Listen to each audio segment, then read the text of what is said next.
Hello student, this is MM गुरु। आप सभी का आज के वीडियो में स्वागत है। आप पढ़ रहे हैं हमसे डेथ ऑफ ए पार्टनर और हम लोग कोशिश कर रहे हैं कि कैसे डिसीज पार्टनर्स कैपिटल अकाउंट बनाएंगे। तो डिसीज पार्टनर्स कैपिटल अकाउंट बनाने के लिए बहुत सारे ट्रीटमेंट की जरूरत पड़ती है। उसमें आज का टॉपिक है revaluation of assets and liabilities. Revaluation account की बात होती है। क्वेश्चन में बैलेंस शीट दिया हुआ है और उस कुछ एसेट्स के एडिशनल इंफॉर्मेशन दिया गया है। तो डिसीज पार्टनर का रिवैल्यूएशन से क्या संबंध है उसके बारे में आज आप हमसे जानेंगे।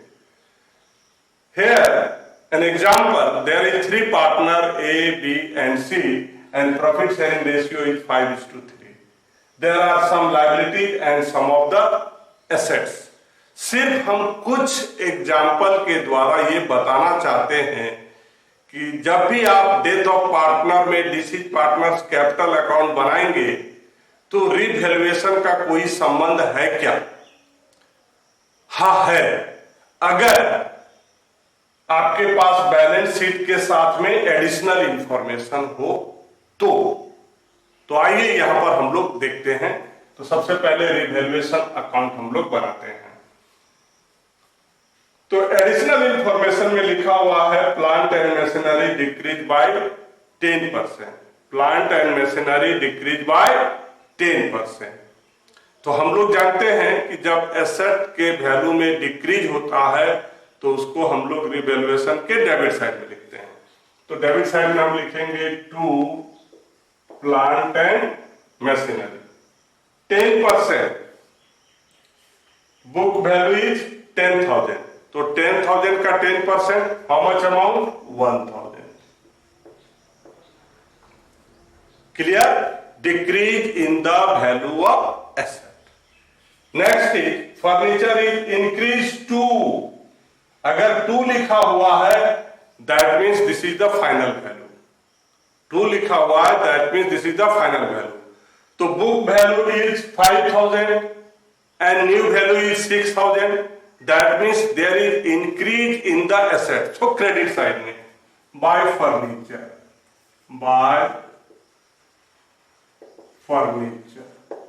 How much amount 6,000 minus 5,000 it will be 1,000. Increase in the value of assets. Next is land and building increase by 10%. Increase in the assets, land and building by land and building. Land and building value is 1,20%. That means it will be 20,000.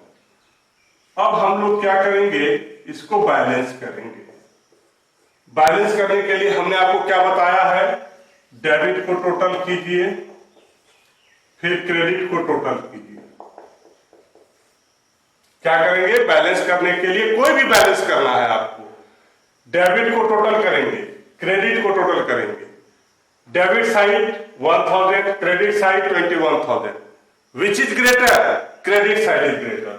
So we will write 21,000 on both sides। दोनों तरफ हम लिखेंगे 21।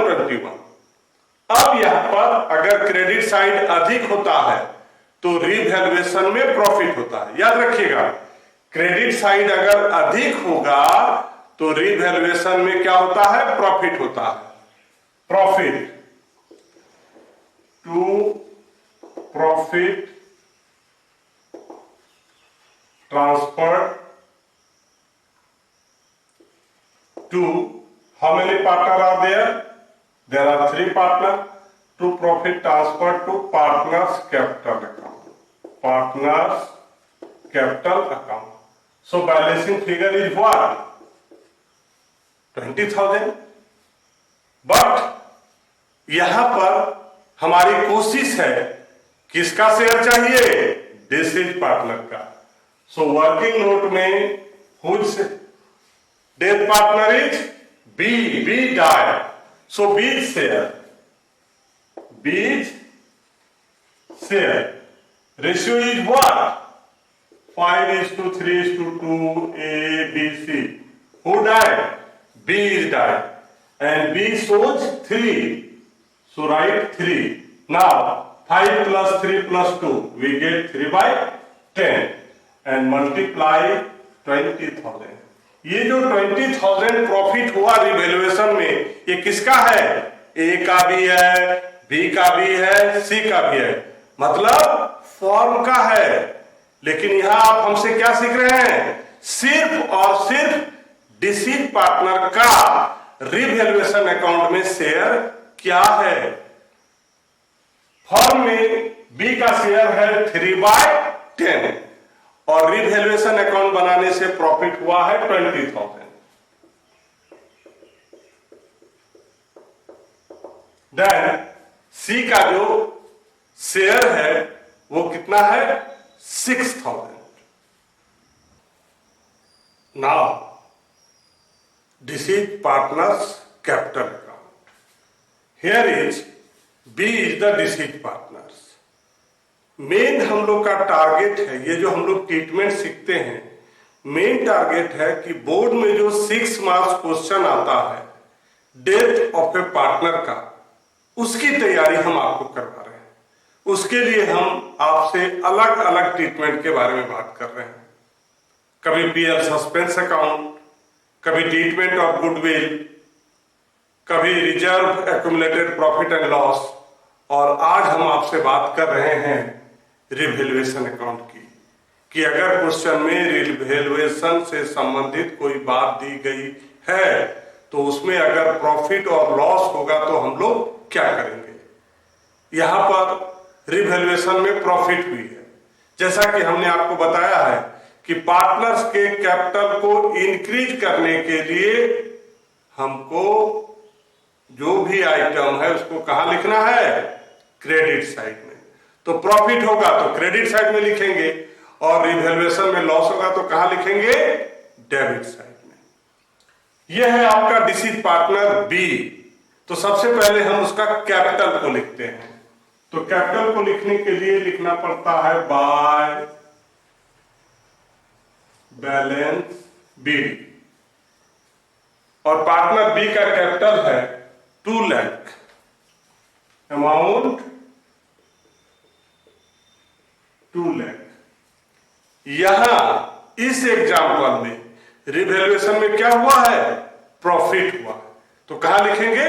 Credit side में। Bye revaluation account profit क्या था? Profit of share. Partner का profit of share क्या था? 5:3:2। 5:3:2 और प्रॉफिट आपका कितना था? 20,000। That means 3/10, 6,000। क्या था? 6,000। शेयर ऑफ प्रॉफिट क्या था? 6,000। अब आप कहेंगे सर लॉस होगा तो क्या होता? तो हम लोग इधर लिखते टू रिवैल्यूएशन अकाउंट, और यहां पर क्या लिखते? लॉस। यहां पर लिखते 6,000।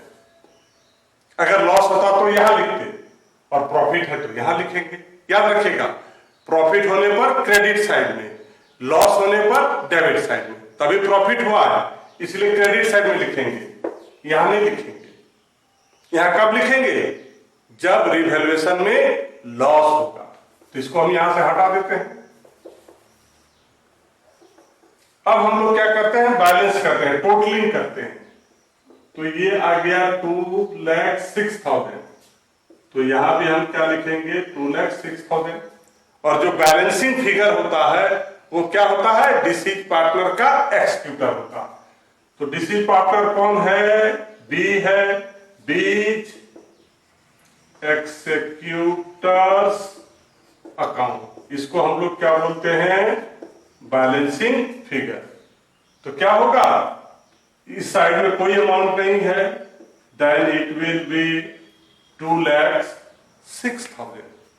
तो ये जो एक्सक्यूटर का अमाउंट आता है, ये जो डिसीज पार्टनर है उसका ये लीगल रिप्रेजेंटेटिव होता है। पार्टनर के डेथ करने के बाद ये इंटाइटल होता है पार्टनरशिप फॉर्म से ये अमाउंट क्लेम करने का।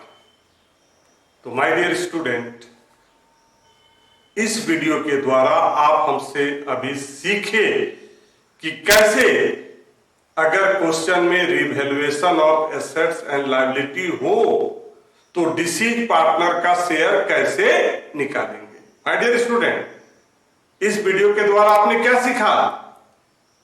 Revaluation of assets and liability अगर है क्वेश्चन में तो उसमें डिसीज पार्टनर का शेयर क्या होगा। नाउ माय डियर स्टूडेंट, अगर आपको मेरी वीडियो अच्छी लगती है तो पहले सब्सक्राइब कीजिए, शेयर कीजिए, लाइक कीजिए, कमेंट कीजिए। Thank you.